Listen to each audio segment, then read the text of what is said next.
Alright, what's up everybody? Rob here. So, England in its very long history has gone to war with itself on numerous occasions. There was the English Civil War itself in the 17th century, parliamentary forces versus royalist forces, Cavaliers, Roundheads, Oliver Cromwell in there canceling Christmas and generally being a really pleasant individual. There was the Wars of the Roses in the late 15th century. You got Lancasters against Yorks, again fighting each other, Englishmen fighting Englishmen. There was the Barons' Revolt against King John in the early 13th century. All these are very well known, very well documented, and widely discussed and talked about civil wars in English history. Now, one of the less well-known civil wars in English history is a particular event that was 2 decades long and completely devastated the country. This event is known as the Anarchy because that's exactly what happened. Rule of law broke down. There was no coherent government at all throughout England. And throughout this chaotic situation, there was nothing but lawlessness and, well, anarchy. Because of this particular event, it led to the downfall of the House of Normandy that had been ruling England up to that point, and led to the rise of the Plantagenets, which is one of the most important royal houses in English history. I just figured I'd share this with all of you. I am no expert on this subject, just something I was interested in, and I'm hoping to, convey what I learned with all of you guys. And that's pretty much it. So here we go, a very brief look at the Anarchy. Alright, so it all starts out with this guy here that you see in the center there. That is William the Duke of Normandy, also known as William the Bastard. For various reasons that I'm not going to get into, Billy the Bastard decided to show up and get involved in a three-way struggle for the English crown in 1066, and he came out on top, besting two other guys, both named Harold. Long story there, I'm not going to get into it, you should know that, and if you don't know the story behind that, well, it's one of the most famous events in history. Learn some stuff on your own, don't rely on me to tell you everything. In any case, William I of England dies and is replaced by this guy here. This is William Rufus, also known as William II, who really didn't do much that's pertinent to our story except father the next king of England, this guy here, Henry I. Now this is where it starts to get important. Now, Henry I had an heir apparent who was his only legitimate son, William Adelin. Now, in 1120, the 17-year-old William had just been installed as the Duke of Normandy, and he, along with his father, was returning to England. They both arrived in Barfleur Harbor on November 25th, 1120, where they each boarded separate ships to make the crossing back to England. Now, Henry's ship left first. William, along with a party of a few dozen nobles and various hangers-on, were in a rather festive mood, as one would expect given his recent promotion. He and the others boarded a boat called the White Ship, which was a very large ship capable of carrying several hundred passengers and had a crew of 50, mostly of oarsmen, and several tons of cargo. As you can expect in a party of this type, the wine and beer flowed rather freely, and the Duke, as well as the crew, were thoroughly drunk as they prepared to depart. Now, the drunk captain of the White Ship had made a boast that his ship was fast enough that he could actually beat Henry's back to England, even though Henry's ship had a significant head start. Now, the White Ship set out and proceeded swiftly across the water of Barfleur Harbor. Unfortunately for them, Barfleur Harbor is notoriously treacherous at the best of times, and with an inebriated navigator piloting the ship around the rocky shoals, you can all see where this is going. Now, the boat slammed into a rocky outcrop at the mouth of the harbor. Now, William, as the most important on the boat, was placed on the only lifeboat, sort of like a medieval version of the Titanic. In any case, as he and a few others on the boat managed to paddle away, he heard the screams of his half-sister Matilda, and he turned the ship around, or the little boat around, to try to rescue her. Pretty much everybody, there's the expression of, a lifeline to a dying man on a drowned ship or something like that. Well, in any case, people were panicking, as you could imagine, and they were grasping at the boat trying to get on board, and they managed to capsize it, killing all aboard. The only survivor from the White Ship incident was a butcher who was actually there to collect debts that were owed to him by some of those that were on board. Now, this is where things get interesting. With no male heir, Henry tried to father another, because, obviously that's what you do. Now, his first wife died 2 years before the White Ship incident, so he did remarry, but unfortunately his new wife produced 0 children, though I do want to point out that he did have 20 illegitimate children, so make of that whatever you will. In any case, with no other options, he turned to his only remaining legitimate child, the Empress Matilda. Now, she's called the Empress because at the age of 8, she was sent to the Holy Roman Empire to marry the Emperor, or the Holy Roman Emperor, Henry V.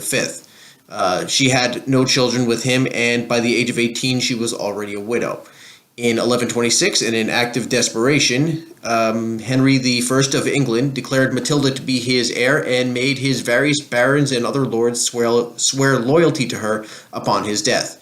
To strengthen the claim, Matilda was married off again, this time to the eldest son of the Duke of Anjou, a guy named Geoffrey. The 15-year-old Geoffrey had a habit of wearing a sprig of broom blossom in his hair, or as it is called in Latin, Plantagenista, aka Plantagenet. Kind of an important name. Both Geoffrey and Matilda despised one another. Their personalities just clashed. But eventually they did fulfill the royal obligation and have a child, well, several children, but in particular a son by the name of Henry because, let's just keep throwing more Henrys at the problem.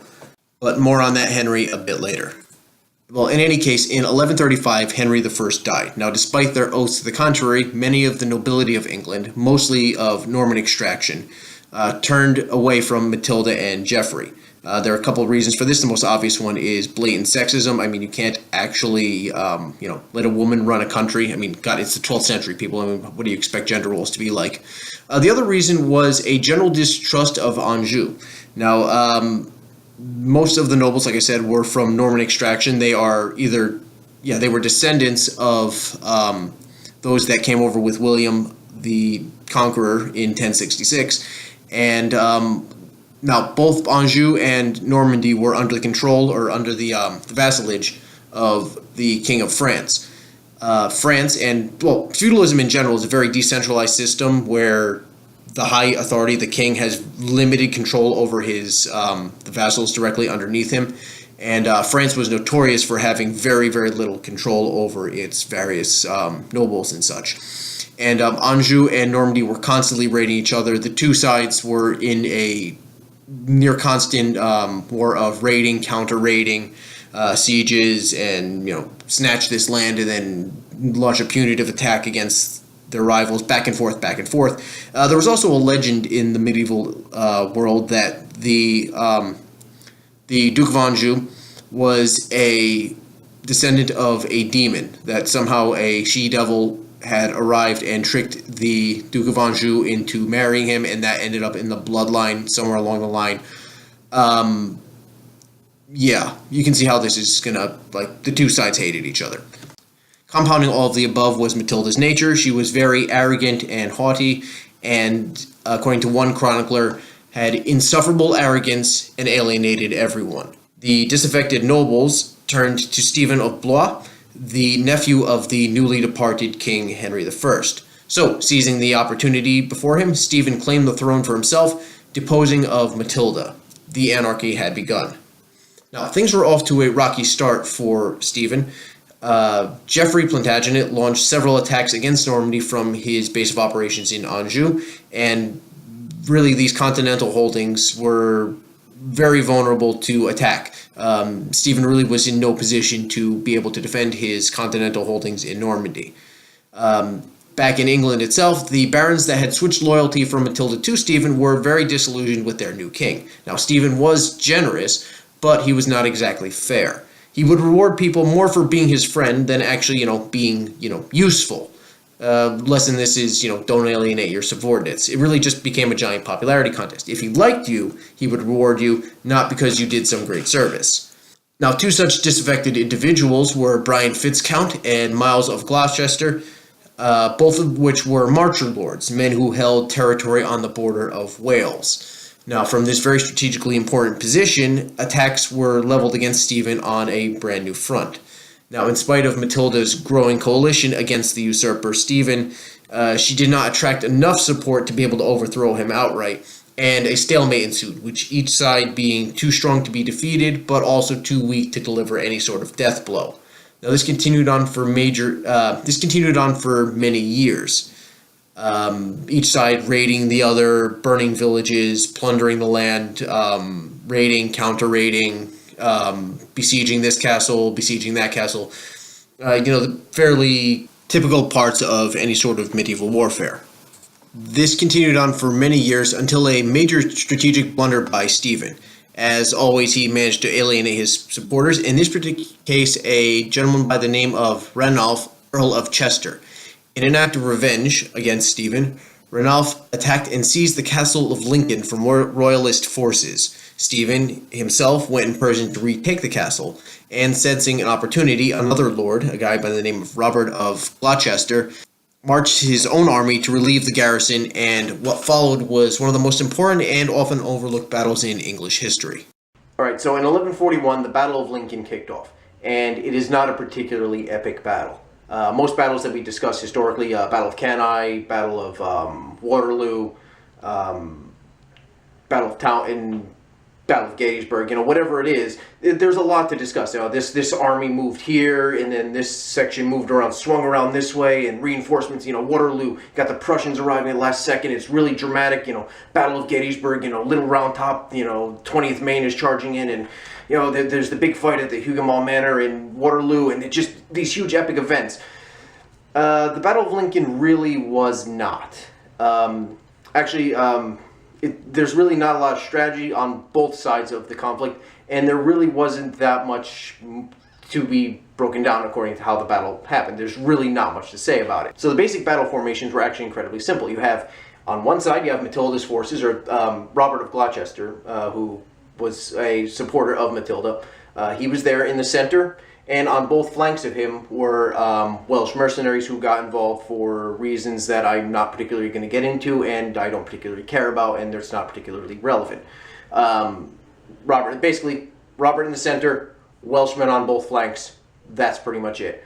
Here on the other side, you have Stephen in the center, some of his supporters on the other side, various noblemen, and that's pretty much the entire setup. Also, the numbers in this battle were not massive whatsoever. On Robert's side, there was about 1,000 men total. On Stephen's side, it's a little over 1,200. That's it. So the total participants in the battle is about 2,200, give or take. This is really not particularly epic in scale. Actually, one chronicler referred to this as the Joust of Lincoln because, well, they just sort of, got about 1,000 on this side, 1,200 on this side, and they just sort of ran together. And that's pretty much it. Both sides just sort of clashed together, and they fought until eventually Stephen's side was routed, and they retreated, and that's it. Now, to Stephen's credit, he was actively involved in the battle. He fought on with his Dane axe. He had a huge Dane axe that he apparently was smashing apart opponents with, really striving there, right with his men, being an example for all to follow. A good leader. He was, right there in the thick of things. And then his axe broke. He drew his sword and was out there hacking away with his sword, presumably without a shield. It's not explicitly stated. This is my semi-educated opinion on this. If you got a two-handed Dane axe and you're smashing people, Dane axe breaks, you draw a sword, you're probably not going to have a shield. He might have, I don't really know, but presumably he wasn't. In any case, he was there hacking away at people till his sword broke. And then there was a particular knight, let me just get his name here, William de Kines. In any case, this William individual, this knight that was on the opposing side, saw this, grabbed an opportunity, grabbed him, wrestled him to the ground, and was captured. And that's, at that moment, any sort of resistance from Stephen's side just sort of melted away. They saw the king was captured, they got out of there. The lesson in this is learn some jiu-jitsu, learn some judo, so when if somebody tries to grab you on a medieval battlefield, you can escape and get out of there. I'd like to think this is just my own head thinking this through. This is just going on inside my head. I don't think this actually happened, but I like to think it's like this epic, Gracie style showdown. One guy's getting into a neck crank, getting him in a neck crank, then reversing, pulling guard, and this huge jiu-jitsu battle. Probably wasn't, but I can dream, can't I? Don't judge me. So, in triumph, Matilda arranged to be coronated in London, sealing off her final control over the nation after the defeat of Stephen. Instead, she managed to completely alienate all of her supporters once again by her overbearing and arrogant attitude, and was actually driven out of London by irate townsfolk after she refused to lower the incredibly high tax burden that had been placed on the city in order to pay for these near-endless wars. I think you guys might be noticing a pattern here. In another battle shortly afterwards, Robert the Earl of Gloucester was captured in battle. As a result, Matilda was forced to release Stephen as part of a prisoner exchange. The gains that had been made hardly 8 months earlier at the Battle of Lincoln were erased. Stephen managed to rally what remained of his forces and drove Matilda out to her last stronghold in Oxford.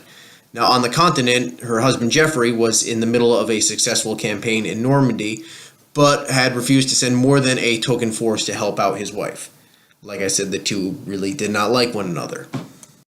So with no help on the way, and the noose tightening around Matilda, she took very desperate action. In one of the most dramatic events of the Anarchy, Matilda and a few of her attendants managed to slip out of Oxford Castle while it was under siege by Stephen's forces and escape to friendly lines. According to the chronicles, she and her attendants draped themselves in white bed sheets, which helped camouflage them against the snowy ground, and they managed to slip past security, marching several miles until they managed to reach friendly lines.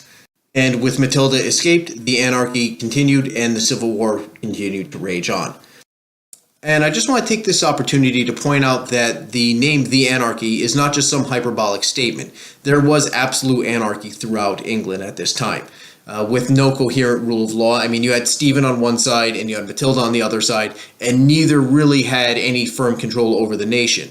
They were more concerned with forwarding their own claim towards the throne rather than actually, running the country. So, and combine this with the fact that you have, there are two opposing forces who were constantly attacking each other, raiding and counter-raiding. And this often gets overlooked, but, when there's a raid on, say, a village or something of that nature, people die. People, we often overlook this, it's a raid, okay, it happened. Yeah, well, people die in these things. Villages get burned. Livestock gets driven off or slaughtered. People go hungry. There's famine. There's starvation. There's banditry and lawlessness. Combine this with the fact that you have two rulers in the same country, both competing with one another. They had separate mints, so they had separate currencies, separate law systems, separate just the instruments of statehood that, makes a functioning and ordered society. All of this broke down in the face of this Civil War. So it's not like there was any sort of coherent system of government. Both sides were unable to, or unwilling, or a combination of the both really. They were really just unable to, exert the power of the state to maintain a stable society. For many years afterwards, actually the successor to all this, who I'm going to get to in a minute, the guy who inherited this mess, spent decades trying to put the country back together again. This would have very long-reaching, decades, if not century-long repercussions on the English people and on the overall state of the nation. So yes, I am focusing on the politics of it. This claimant, this claimant and their actions against this claimant and their actions. But I just want to point out that, there were actual on-the-ground consequences for the people in England and for the nation as a whole. And I just want to make sure you guys didn't forget about that. I know a lot of people who are going to be watching this, you do study history and you are aware of this thing. But oftentimes these things get overlooked whenever we talk about the grand narrative. So in any case, this continued on for many years until 1149, when abruptly Matilda left for France. Her work was done, and her eldest son, Henry, Fitz-Empress, took over the reign. Now, this was not the first time Henry had invaded England in order to either support his mother or eventually his own claim for the crown. He did it in 1147, when he and a bunch of mercenaries, a very small band of mercenaries, made the crossing from France into England in order to, add his forces into the mix. And they lasted there for a very short time before he eventually ran out of money and everybody packed up and went home. Not the best start. But he tried again because, he's a very persistent individual, and eventually Henry launched a second invasion, bringing all the might he could muster against his enemies. Except not really. By this point, England had pretty much been bled white from, almost 2 decades of near constant conflict within itself. Many of the nobles, now like I said before, feudalism is a very decentralized system. Nobles really had a lot of autonomy on how they ran things, and they were making private arrangements with one another. So one noble would say to another, "Look, I know you're loyal to Stephen, and I'm loyal to Matilda, or in this case, eventually Henry. Let's just not fight amongst each other, though. I mean, I know we're on opposite sides, but this war's not really getting us anywhere. This is stupid. Let's just stop it." So the country was ready for peace, rather than bringing his army to bear and bringing battle and more war to England. Henry took a different tactic. He charmed them. In the Midlands especially, but really throughout the country, wherever he traveled to, tried to reestablish as much order as he could. He set up a court system, streamlined administrative processes, and generally tried to reestablish order throughout the kingdom. Various noblemen, church officials, and other high-ranking members of society were gathering to his cause. Now, maybe he did this through humanitarian reasons. He saw just the devastated countryside and just thought, this is wrong. If I'm going to rule these people, I should, be the kind, gentle, king. Maybe he saw the futility and the pointlessness of protracted military engagements. Like people have been fighting each other for 20 years. It hasn't worked. Let me try something else. Insanity is doing the same thing over and over again, expecting a different result. But in any case, people were gathering to Henry's side. Now, Stephen wasn't going to take this lying down. Again, he had been fighting for 20 years, and he wasn't going to, just roll over for this upstart, showing up. I think it was like Henry was in his early 20s at this point. So I'm not just going to roll over for this guy. So Stephen and Henry both met on the battlefield at Wallingford, near Oxford. Now, the castle was under siege by Stephen's forces. The castle there was loyal to Henry. And Stephen besieged it, and Henry went there to relieve the siege. Kind of a mirror of what happened at the Battle of Lincoln. Except there wouldn't be a battle. Now, like I said, the barons that were in charge at this point were just sick of fighting. Now, the chroniclers called these men treasonous, but they were probably just tired of near 2 decades of conflict. So rather than actually fighting each other, peace talks broke out. Now, the first round of peace talks were generally inconclusive, but the overall sense of things was that Stephen would continue to rule as king, with Henry as heir. There was a problem with this, however. Actually, specifically, there were 2 problems.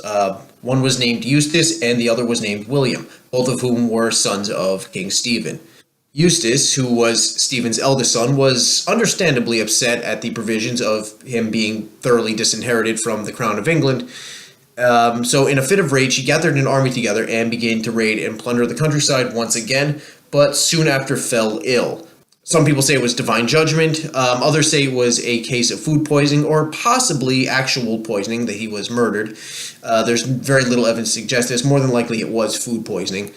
Any case, he eventually became ill and died. So conveniently, he was out of the picture. William, his younger brother, the younger son of King Stephen, either he saw the writing on the wall or he was just apathetic about the whole thing, but basically he gave up any claim to the throne. There was also a significant amount of bribery involved. He was given a very large tract of land and sent away to just, don't be here. Just, Henry's going to be ruling England, just go away. Remember, people, if you can't beat him, bribe him. So this happened in 1153, and Stephen died the next year. Upon Stephen's death in 1154, Henry Plantagenet became King Henry II of England. With Henry's coronation, the anarchy was over. One of the main focuses of Henry's reign was restoring the nation back to its former glory before the devastation of the anarchy. Henry II is particularly known for his legal reforms, which led to the establishment of common law in England and eventually English colonies. So if you're in a former English colony, more than likely you have a common law system, such as the United States. And this can all be traced back to the reforms of Henry II. So, well, there's that. Just a little interesting side tidbit there. Well, in any case, Henry would go on to reign for many decades, where he, along with his wife Eleanor, the Duchess of Aquitaine, would rule over a completely and totally peaceful kingdom where there would be no civil strife at all whatsoever. Their sons that they had would not rebel in any possible way, and he would not have to put his wife under house arrest because of her actions in encouraging these things. These things totally did not happen. England was great after the anarchy, right, guys? Yeah. More on that in another video. Maybe. So anyway, that's it for the video. I hope you enjoyed it and found it interesting and entertaining. Really, the Anarchy does not get a lot of attention. I mean, there's not a lot of sources on it, so it's not something like, the Six Wives of Henry VIII. I mean, there's tons of sources on that, and it seems like every other dramatic TV show, like period piece on, with like a BBC production is doing something about that. The Wars of the Roses done to death. Richard the Lionheart and King John and Robin Hood and all those guys get done to death. Even Henry and Eleanor and their strife, which involves John and Richard and all that stuff. It's constant, but the Anarchy really seems to get overlooked. I mean, the only thing I can think of is The Pillars of the Earth, which was actually a reasonably decent book. The TV series, I vaguely remember it, but in any case, it's not really talked about, so I figured I'd just share this lesser-known historical event with all of you guys. As always, hit the like and subscribe button. New videos will be coming out whenever I get around to it. If you enjoyed this video, share it with your friends. If you didn't enjoy it, share it with your enemies. I'm not going to judge you. That's pretty much it. Have a good day. Or don't have a good day. You're adults. Have any kind of day you want. I believe in freedom. See ya.